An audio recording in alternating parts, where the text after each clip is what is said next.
परिचय। हमारे शरीर की पांचों ज्ञानेंद्रियों में नेत्र सबसे महत्वपूर्ण अंग है। नेत्रों से ही हम देख पाते हैं और अपने आसपास के विचित्र संसार की प्रशंसा कर पाते हैं। हमारे नेत्र हमें दुनिया के रंग दिखाते हैं। उद्देश्य। इस पाठ के अंत में आप निम्न करने में सक्षम हो जाएंगे: मानव नेत्र के कार्य को समझना, दृष्टि दोषों और उनके सुधार के बारे में जानना, समपार्श्व यानी प्रिज्म के माध्यम से प्रकाश के अपवर्तन को समझना, कांच के समपार्श्व यानी प्रिज्म के माध्यम से श्वेत प्रकाश के विक्षेपण को समझना, वायुमंडलीय अपवर्तन और उसके अनुप्रयोगों को जानना, प्राकिरणन और उसके अनुप्रयोगों को जानना, मानव नेत्र और उसके कार्य। हमारे नेत्र हमें दुनिया के रंग दिखाते हैं। मानव नेत्र में एक क्रिस्टलीय लेंस होता है और यह कैमरे की भांति कार्य करता है। नेत्र के विभिन्न भाग और उनके कार्य इस प्रकार हैं: स्वच्छ मंडल यानी कॉर्निया, यह पुतली की सामने वाली सतह पर स्थित पारदर्शी उभार होता है। प्रकाश स्वच्छ मंडल के माध्यम से ही नेत्र में प्रवेश करता है। परितारिका यानी आइरिस, यह कॉर्निया के पीछे स्थित एक पतली और वृत्ताकार झिल्ली होती है जो कि पुतली के आकार को नियंत्रित करती है। पुतली, यह परितारिका के बीचों बीच स्थित एक छिद्र होता है जो कि काला दिखता है और नेत्रों में प्रवेश करने वाले प्रकाश की मात्रा को फैलाकर या सिकुड़ाकर नियंत्रित करता है। दृष्टि पटल यानी रेटिना, यह एक बेहद पतली झिल्ली है जो कि एक पर्दे यानी स्क्रीन की भांति कार्य करती है। अभिनेत्र लेंस रेटिना पर किसी वस्तु का वास्तविक तथा उल्टा प्रतिबिंब बनाता है।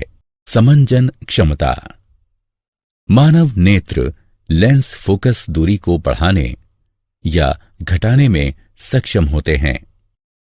इसे समायोजन की क्षमता कहते हैं। समंजन पक्षमाभी पेशियों यानी सिलेरी मसल्स की सहायता से प्राप्त किया जाता है। नेत्र के लेंस की फोकस दूरी को एक सीमा तक ही व्यवस्थित किया जा सकता है। दूर बिंदु, वह अधिकतम दूरी जहां तक हम किसी दूरस्थ वस्तु को स्पष्ट देख सकते हैं। किसी दूरस्थ वस्तु को स्पष्ट देखने के लिए पक्षमाभी पेशियां ढीली होकर नेत्र के लेंस को पतला कर देती हैं। निकट बिंदु, वह न्यूनतम दूरी जहां पर स्थित कोई वस्तु बिना किसी दबाव के स्पष्ट देखी जा सकती है। निकटस्थ वस्तु को स्पष्ट देखने के लिए पक्षमाभी पेशियां संकुचित होकर नेत्र के लेंस को मोटा कर देती हैं। दृष्टि दोष और उनके सुधार, कुछ अपरिवर्तनीय दोषों के कारण नेत्र अपनी समंजन क्षमता खो देते हैं। ऐसे दोष 3 प्रकार के हैं: मायोपिया या निकट दृष्टि दोष। इस प्रकार के दोष से ग्रस्त व्यक्ति निकट की वस्तु को स्पष्ट नहीं देख सकता।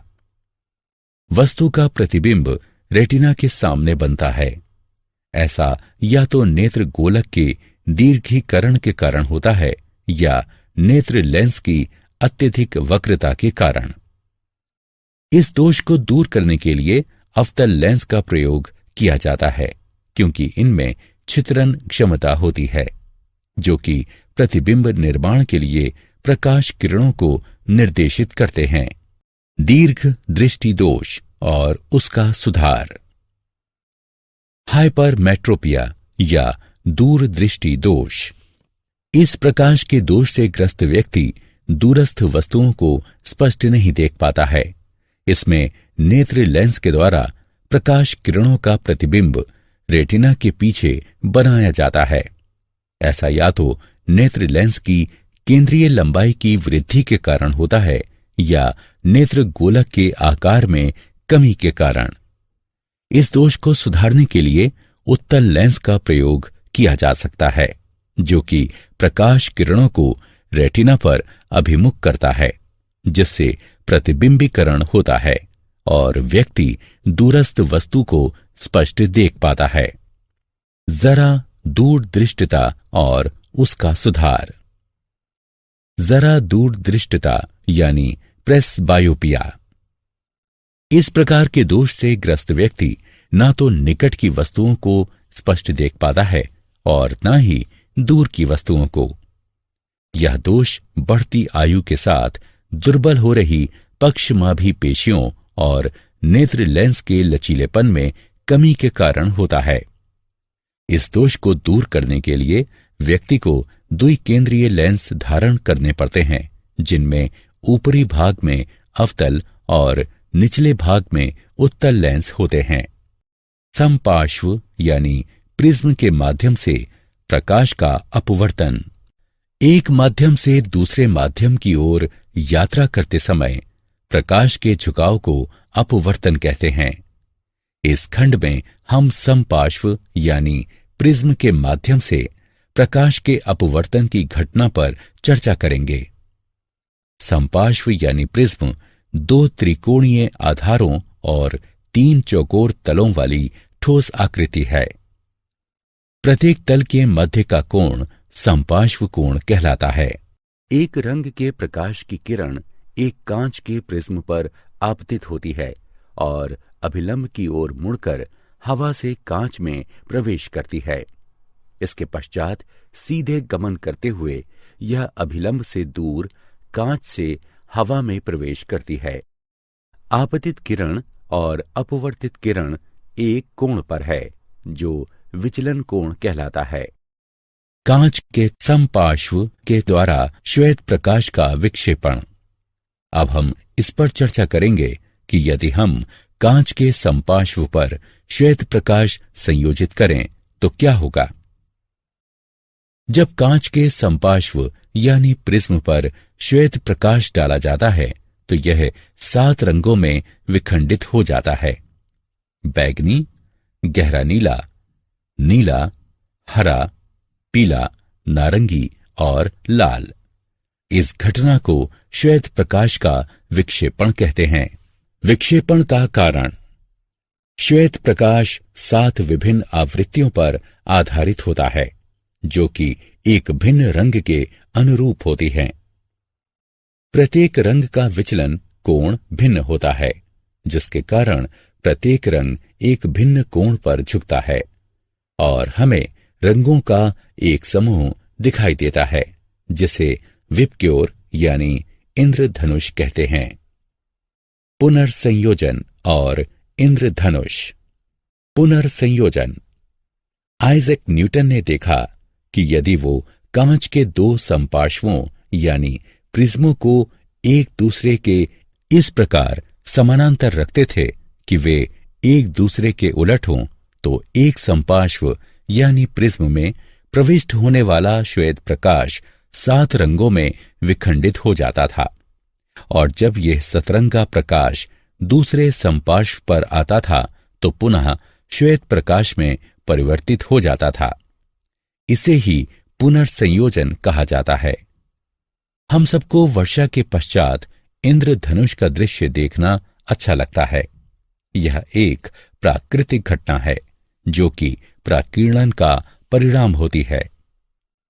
इंद्रधनुष आकाश में सदैव सूर्य की विपरीत दिशा में प्रकट होता है। वर्षा के दौरान जल की बूंदें सूर्य के प्रकाश के लिए समपार्श्व यानी प्रिज्म का कार्य करती हैं।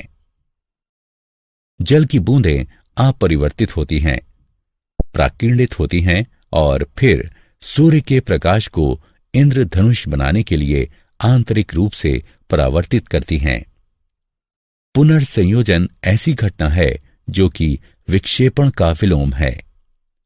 इंद्रधनुष एक प्राकृतिक रूप से होने वाली घटना है जो कि सूर्य के प्रकाश के विक्षेपण के कारण होती है।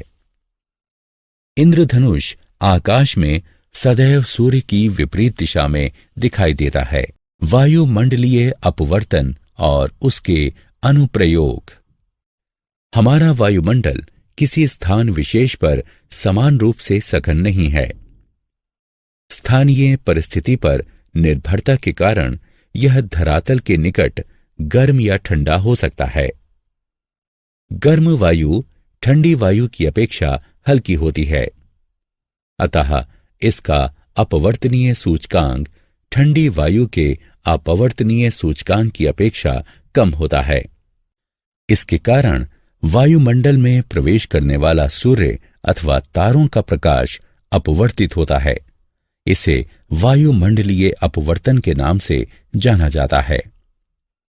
तारों का टिमटिमाना वायुमंडलीय अपवर्तन का एक उदाहरण है। तारों से आ रहा प्रकाश जैसे ही वायुमंडल से होकर गुजरता है, तारे की वास्तविक स्थिति की अपेक्षा उसकी सामान्य और आभासी स्थिति दिखाई देती है।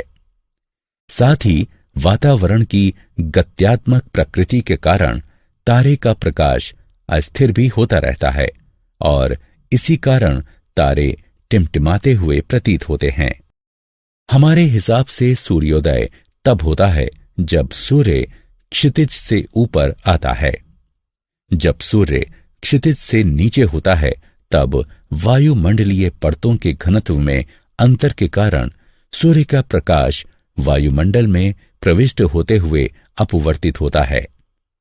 इसके कारण सूर्य क्षितिज के ऊपर दिखाई देता है और सूर्य के वास्तव में क्षितिज पर पहुंचने से 2 मिनट पूर्व हम सूर्योदय देखते हैं।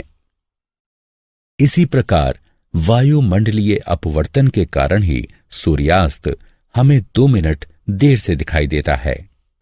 प्रकाश का प्रकीर्णन और उसके अनुप्रयोग।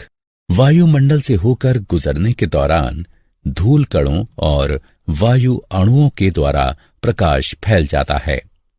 इसे प्रकाश का प्रकीर्णन कहा जाता है। प्रकीर्णित प्रकाश का रंग प्रकीर्णित हो रहे अणुओं के आकार पर निर्भर करता है। टिंडल प्रभाव। जब प्रकाश किसी कलीलिये घोल पर डाला जाता है तो वह कलीलिये कणों के द्वारा प्रकीर्णित हो जाता है और इस कारण प्रकाश पथ दिखाई देने लगता है। इसे टिंडल प्रभाव कहते हैं। जैसे किसी अंधेरे कमरे में जब एक छिद्र बनाया जाता है और प्रकाश को उसमें से गुजारा जाता है, तब हम प्रकाश पथ और धूल के उन कणों को स्पष्टता देख पाते हैं जिन्हें साधारण परिस्थितियों में वायु में नहीं देखा जा सकता। प्रकाश का विकिरण और उसके अनुप्रयोग। प्रकाश के विकिरण के उदाहरण निम्नलिखित हैं। आकाश का रंग। जब सूर्य का प्रकाश वायुमंडल से होकर गुजरता है तो अन्य रंगों की अपेक्षा नीला प्रकाश अधिक विकिरणित हो जाता है, क्योंकि नीले रंग का तरंग दैर्घ्य वायुमंडल के अच्छे कणों के द्वारा विकिरणित होने के अनुकूलतम होता है। अतः नीला रंग हम तक पहुंचता है और आकाश हमें नीला दिखाई देता है। इसका अर्थ यह हुआ कि यदि धरती का वायुमंडल न होता तो आकाश हमें काला दिखाई देता। सूर्योदय और सूर्यास्त के समय सूर्य का रंग। सूर्योदय या सूर्यास्त के समय सूर्य का प्रकाश अधिक दूरी तय करता है, अतः कम तरंग दैर्घ्य होने के कारण नीला रंग विकिरणित हो जाता है और हम तक केवल लाल रंग पहुंचता है। सर्वाधिक लंबे तरंग दैर्घ्य के कारण, अतः सूर्योदय और सूर्यास्त के समय सूर्य रक्ताभ प्रतीत होता है। क्या आप जानते हैं, मनुष्य की दृष्टि का क्षैतिज क्षेत्र एक आंख से लगभग 150 डायोप्टर और दोनों आंखों से लगभग 180 डायोप्टर होता है। किसी तारे का टिमटिमाना उसके प्रकाश के वायुमंडलीय अपवर्तन के कारण होता है। वायुमंडलीय अपवर्तन के कारण सूर्य हमें सूर्योदय के वास्तविक समय से लगभग 2 मिनट पूर्व और सूर्यास्त के वास्तविक समय से लगभग 2 मिनट पश्चात तक दिखाई देता है। प्यूपिल अपना आकार प्रबल मनोवेगों के प्रभाव के कारण भी बढ़ा सकता है। नीली आंखों वाले भूरी आंखों वालों की अपेक्षा ज्यादा बेहतर देखते हैं। आइरिस के रंग का दृष्टि तीक्ष्णता से कोई संबंध नहीं है। मनुष्य की आंख मूलतः 3 रंग देखती है, लाल, हरा और नीला। ये मूल रंग हैं। श्वेत रंग इन तीनों रंगों का संयोजन है। काला रंग इनके अभाव स्वरूप है। पीला, बैगनी और हल्का बैगनी रंग 2 मूल रंगों के संयोजन से बनता है। इन्हें द्वितीयक रंग कहते हैं। कुत्ते लाल और हरे रंगों के मध्य अंतर नहीं कर सकते। साधारण मनुष्य 1 मिनट में 12 बार पलकें झपकाता है, यानी कि प्रतिदिन औसतन लगभग 10,000 बार। आंख मानव शरीर का एकमात्र अंग है जो दिन रात किसी भी क्षण बिना आराम किए 100% क्षमता के साथ काम कर सकता है। छींकते समय आंखें खुली रखना असंभव है। तुम्हारी भौहों के मध्य के स्थान को ग्लैबेला कहते हैं। अनुकूल परिस्थितियों में मनुष्य की आंख मोमबत्ती की रोशनी को 14 मील की दूरी से भी देख सकती है। मनुष्य काग की अपेक्षा कंप्यूटर की स्क्रीन को 25% धीमी गति से पढ़ता है। सारांश। आइए हमने जो कुछ सीखा है उसे संक्षेप में दोहराएं। मनुष्य की आंख में एक क्रिस्टलीय लेंस होता है और यह कैमरे की भांति कार्य करती है। आंख के विभिन्न भाग हैं: प्यूपिल, कॉर्निया, आइरिस, क्रिस्टलीय लेंस और रेटिना यानी श्वेत पटल। मनुष्य की आंख के लेंस में केंद्रीय दूरी घटाने और बढ़ाने की क्षमता होती है। इसे समायोजन कहते हैं। मोतियाबिंद यह एक नेत्र रोग है जिसमें आंख के लेंस की पारदर्शिता समाप्त हो जाती है, जिसके कारण आंशिक या संपूर्ण दृष्टिहीनता आ जाती है। इसे शल्य क्रिया के द्वारा ठीक किया जा सकता है। समपार्श्व यानी प्रिज्म 2 त्रिकोणीय आधारों और 3 चौकोर तलों वाली ठोस आकृति है।